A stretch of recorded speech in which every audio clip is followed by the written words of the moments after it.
Good morning, everybody. It's great to hear in the Maritime conference. And my purpose of basically, I am from Doha, Qatar. We have set up a carbon market and a sustainability program, which is the first in all the global south. The first voluntary carbon mechanism which has been set up in Doha, and we have received a good response. We set up in 2019. And then more than 1,500 projects across the 45 countries we have received. And my purpose of the presentation is here is to how to avail the carbon finance for the projects of Maritime specifically. Because Maritime, we have observed, I'm in this field in the carbon markets from last 25 years.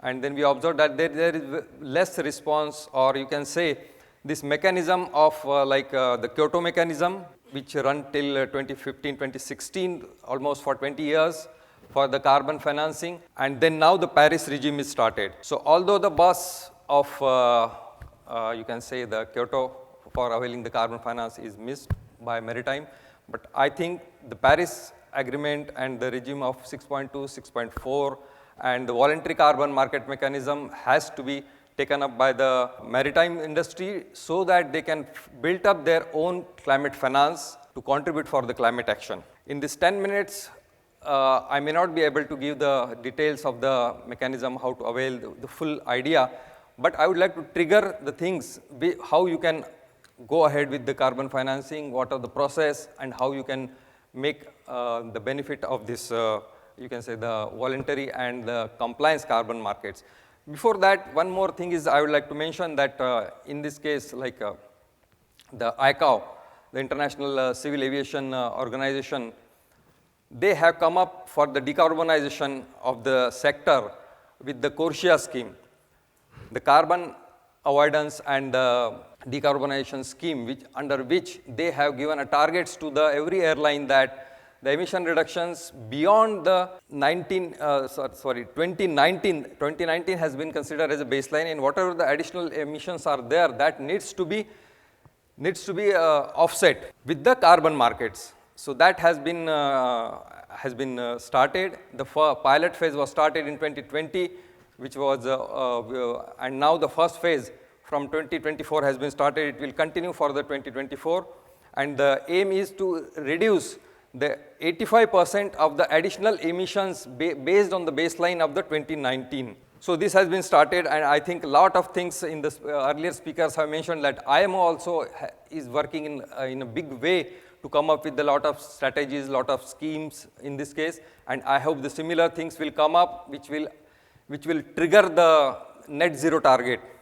So as I mentioned that here the purpose is to the Paris Agreement.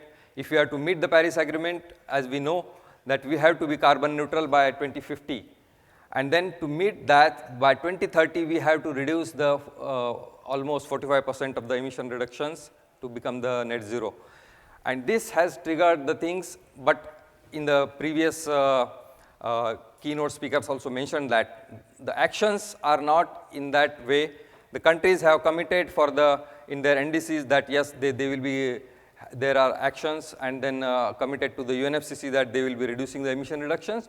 But these are not sufficient to meet the target. And if we continue with the business as usual emission reductions, then there is a chances that we will be crossing the 4 degrees temperature. But the Paris Agreement says that we have to restrict to the 1.5 degree centigrade to avoid the catastrophic impacts of the climate change and the global warming. So in this view, with this status, if we move forward, then what is the maritime status? Then almost 368 millions are the emissions of this, considering the gas, passengers, then the containers and the tankers, so including everything. This is the brief status of the 2019 with 614 millions tons of CO2 has been emitted. Going ahead with this, why this the climate action and the carbon reduction projects in the maritime is required?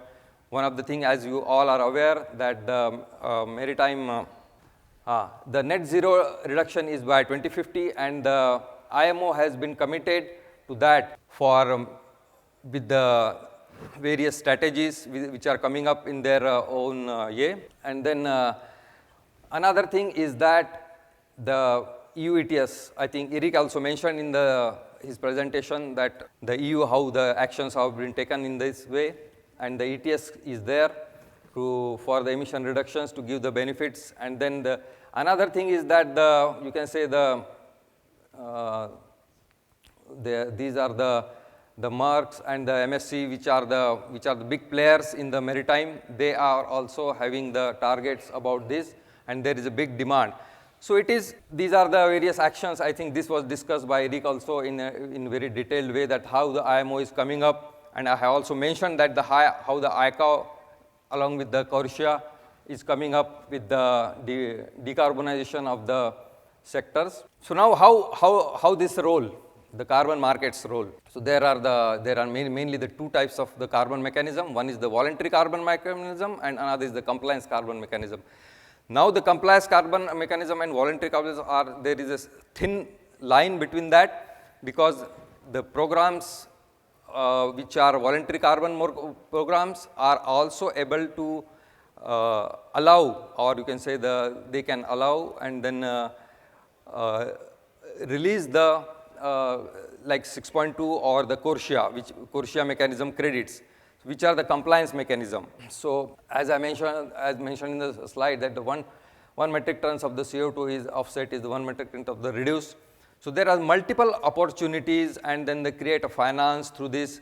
And as in the 6.2, in the Baku, it was cleared that the countries will continue with the 6.2 and the 6.4 mechanism of the Paris Agreement, which allows the countries to have their internationally tradable market offset. And then in the 6.4 also the similar things are there, and recently the rates because one of the issue of the carbon market, I think, I am not sure, because the maritime and the airlines did not use this in a big way in last 20 years. Maybe the issue may be related to the prices, because the prices are in the voluntary market, and the other markets also in the range of around $1 to $5 per ton. But now with the 6.2, you can get the $20 per ton of the emissions. With Corsia and 6.2, both are, because the Corsia and this mechanism, the 6.2, the country has to give the certificate related to the corresponding adjustment, and that increases the value in a big way. Multiple times it increases the value, and that's why the pricing is in the range of 20. So how you can achieve this? There are simple ways. That means these are the projects: